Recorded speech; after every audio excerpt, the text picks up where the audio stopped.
In 30 years, the GOAT conversation is going to go like this in no particular order. Wemby, Braun, and MJ. That's how the conversation is going to go. Wemby, Braun, then MJ. David, I see you having a reaction there. Go ahead. The floor is yours. Well, I love when people try to play futures game in the present, and it always comes back to haunt people and bite people. I said David. We don't know what this is going to look like 30 minutes from now, much less 30 years from now. But Victor Wembanyama, I get it. He's as tall as Yao Ming and as athletic like Kobe Bryant. I understand that you want to extrapolate that 30 years down the road. How about we try to extrapolate in the playoffs this year before we start a GOAT conversation? Perk may not even be alive by that time. I know I won't be alive by that time as far as that goes. So why are we continuing to do this? How about let's enjoy Victor Wembanyama for what he is right now? He is an alien. There's no doubt about that. His greatness has been accelerated a lot quicker than anybody could have anticipated. It's okay to stay in the present and not say, let's bring the storybook. Hey, children, 30 years from now, when Victor Wembanyama is an older man, maybe still playing the NBA, man, 30 years ago, this is when it got started.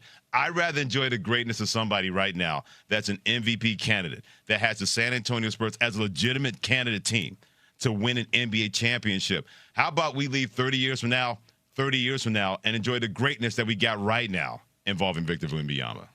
Okay, so Perk, of course, out on a limb, a little much dip on the chip. But I will say that this is ultimately good for the league. Because one thing that the NBA, more than any other league, thrives on is the GOAT conversation, especially for my age group, for millennials. We have only known the NBA in terms of GOAT conversations. When I was small, we knew Michael Jordan as possibly the GOAT, and we watched him win those championships and retire in 98 as the greatest player of all time. And almost immediately upon his retirement, we had another GOAT conversation because we were talking about Kobe right after Jordan retired. And then LeBron comes in 2003, and now LeBron is the GOAT, and he has his 20-year reign. And now Victor Wembanyama comes right up behind him. I was concerned about the state of the league if we were not going to be able to have these conversations about who the next GOAT is after LeBron retires. But if Wemby can pick up that mantle and have us really having conversations of what does it look like for the post-LeBron GOAT, I think it is ultimately great for the league because we don't know a league without a GOAT conversation. And if Wemby can start cracking up. I'm going to push back on you right now. That's one. No, David, you are very intelligent and very smart. You're telling me that the NBA is going to be better having GOAT conversations? That's just silly to me. Here's why. How about embrace the fact that we got superstars right now? Because that's what got the NBA in trouble, in my opinion, post-Michael Jordan. We got to look for the next Michael Jordan or somebody to compare to Michael Jordan, and they were trying to put guys up there that had no business being considered superstars. Superstars happen when they're supposed to happen. That's always been the beauty and the genesis of the NBA. It's not about GOAT conversations or comparisons. It's about, man, that dude is doing something and kicking behind and taking names. That has made the NBA. That has made the NFL. That has made Major League Baseball. Not GOAT conversations just to have something to talk about. The greatness of somebody gives you something to talk about without comparing it to somebody that either played. You want to do a comparison with guys in current age? Absolutely. I'm all for that. But to compare GOATs and have that is not what made the NBA great. I think that's ridiculous. That is what we've always had since Jordan was making his mark. And now Wemby, the difference is when Jordan retired in 98, we were kind of trying to crown people who were not ready to be in that conversation. Wemby is something totally different. Wemby has the accolades, he has the resume, he has something we've never seen before. Like that, I think, is what makes Wemby sort of special in the way that's different than when we were like Harold Miner's Baby Jordan, right? Or when we were talking about Vince Carter, all respect to him, as being the next Jordan. Victor Wembanyama, the difference is he represents something that we have never seen before on both ends of the ball with that size, and he has the potential. When you look at somebody going against OKC Thunder, he can crank out some championships against one of those great teams. Like the resume, you can see the pathway for that in a way that we did not in those 1 or 2 years after Jordan left. We were trying to crown people prematurely as the GOAT. Victor Wembanyama is something totally different. And yes, We have always had those conversations from my lifetime, from Jordan on to now. Put it this way. The NBA has never been made great because of conversations. It's been made great because of players and teams, not conversations. I understand that from a generational standpoint, but come on now.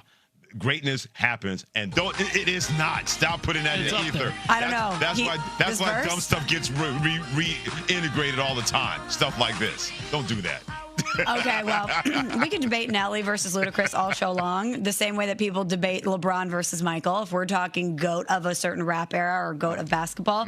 And you guys, I feel like we're saying this so much this season, but LeBron James breaks another NBA record. He does it last night. He and the Lakers defeat the Cavs 127-113, and LeBron James passes Kareem Abdul-Jabbar for the most wins, guys, in NBA history. He picked up his record 229th career win, and he does it against the team that he obviously started his career with. LeBron just having a very interesting season, not only further etching his name in NBA history, but this new role that he's taken on with the Lakers, the way that they're kind of finding themselves down the stretch. David, what was your reaction to seeing LeBron have yet another record with his name on top of it last night?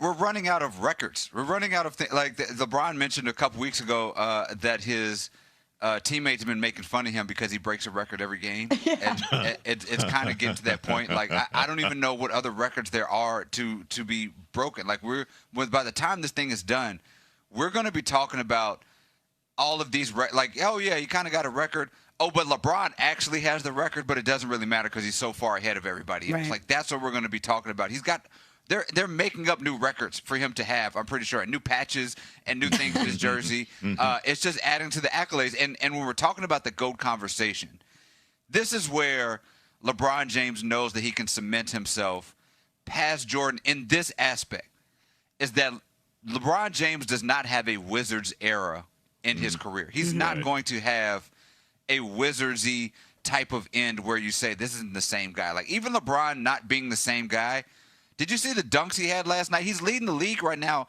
in transition points. Like, he is still moving like a guy who's 10 years younger than he is, and we're not going to see the fall off in the same way that we saw with Jordan. He knows this, and he's embracing these accolades at the end of his career. I've always said for the longest time, Smalls and David, that LeBron is the greatest athlete that the NBA's ever seen. And he keeps cementing that in my mind and everybody else's minds time and time again, playing at this kind of level with that kind of speed and agility.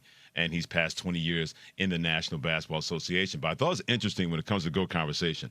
There's a great interview with Michael Jordan with Gayle King on CBS Sunday Morning. She asked him that same question. He says, you really can't have GOATs because so many different players in different eras. You got to compare this era to that era. He's never been a firm believer in that. He says, people want to put me on top of that pedestal, put me on top of that mountain. It is really hard to do something like that. That's where it gets complicated, in my opinion, with the legacy of LeBron James, because you're always going to compare him to the GOATs, whether it's Michael Jordan, whether it's Kareem Abdul-Jabbar, whether it's Wilt Chamberlain, Oscar Robertson, Magic Johnson. But what he's been able to do is, in my opinion, going to be unprecedented. I don't think we're going to see this ever again, with a guy still playing at that kind of athletic marvel level that we're